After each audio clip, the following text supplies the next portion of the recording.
All-out battle. Ukrainian 30th Brigade destroyed Russian armored vehicle in one heavy artillery fire. Watch Ukrainian forces obliterate two Russian armored personnel carriers in a skilled attack. Video footage recorded by Ukraine's 30th Mechanized Brigade destroying Russian armored vehicles is yet to have the location verified. Sources have claimed the military footage was either taken in the east or south of the country, where lots of heavy fighting is continuing to take place. The video showed the accuracy and skill of the Ukrainian army, which managed to take out the tanks with one hit of heavy artillery. The war in Ukraine has been heating up this week as Ukrainian soldiers fight to retake occupied regions of their country back from Russia.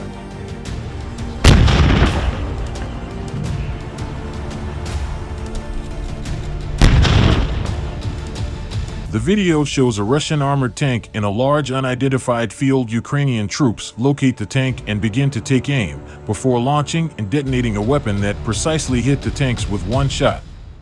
The tank began to erupt with flames as thick heavy smoke engulfed the first vehicle.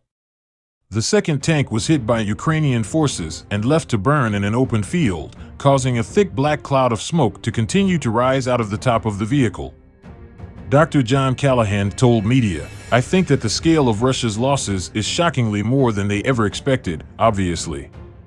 They thought it was going to be a 3-day war. There are a couple of pieces of it. Of course, the Russians are not saying a damn thing, and why would they? And so, our main source for information about this stuff is the Ukrainians, and they have a big interest in appearing to cause a lot of damage and to be strong."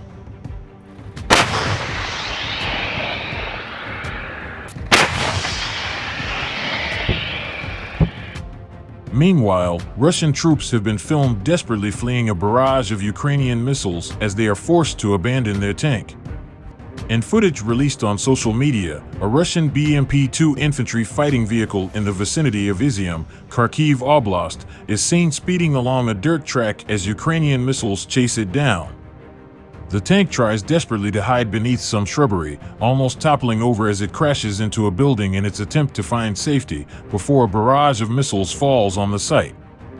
Ukrainian artillery fire blows up areas on either side of the tank before a suspected direct hit destroys it.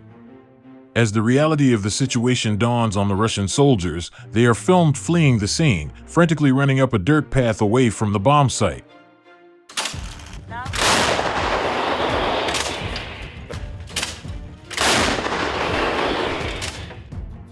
Earlier this month, Ukrainian troops were reportedly preparing to move towards the city of Izium in the northeast of Ukraine.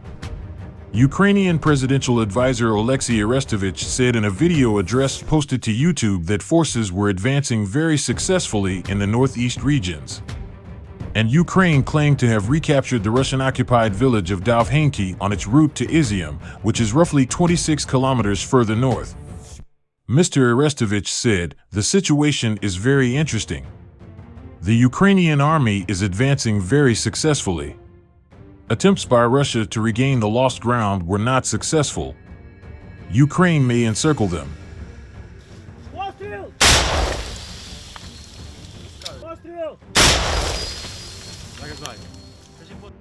The city of Izium, located around 75 miles south of Kharkiv, was one of the first regions to be taken over by Russian forces.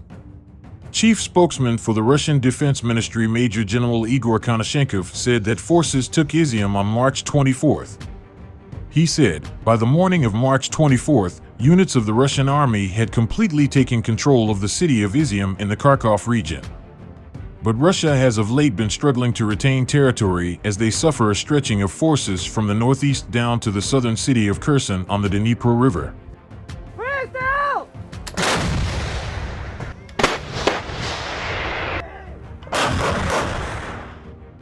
Meanwhile, elsewhere on the Dnipro, the head of the International Atomic Energy Agency on Thursday visited the Russian-occupied Zaporizhzhia nuclear plant in Ukraine and said experts would maintain a continued presence at the facility.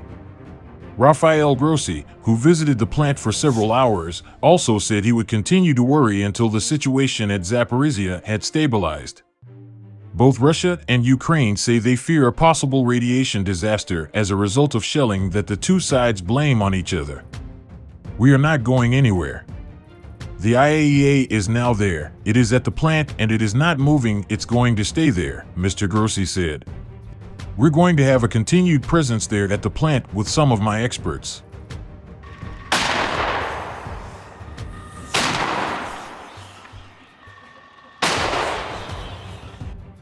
Those experts, he said, would provide what he called an impartial, neutral, technically sound assessment of what was happening on the ground. I worry, and I will continue to be worried about the plant until we have a situation which is more stable, which is more predictable," he said.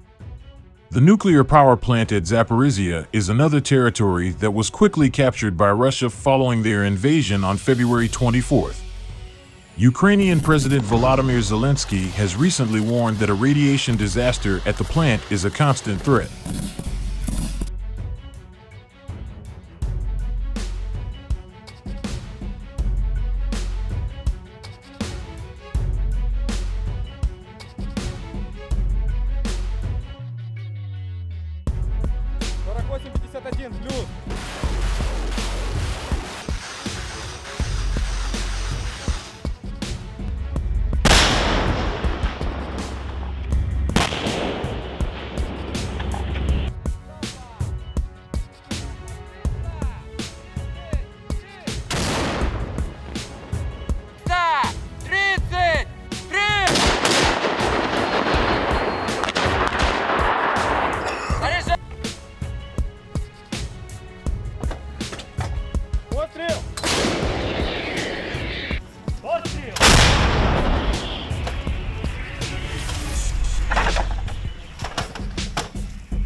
Постріл!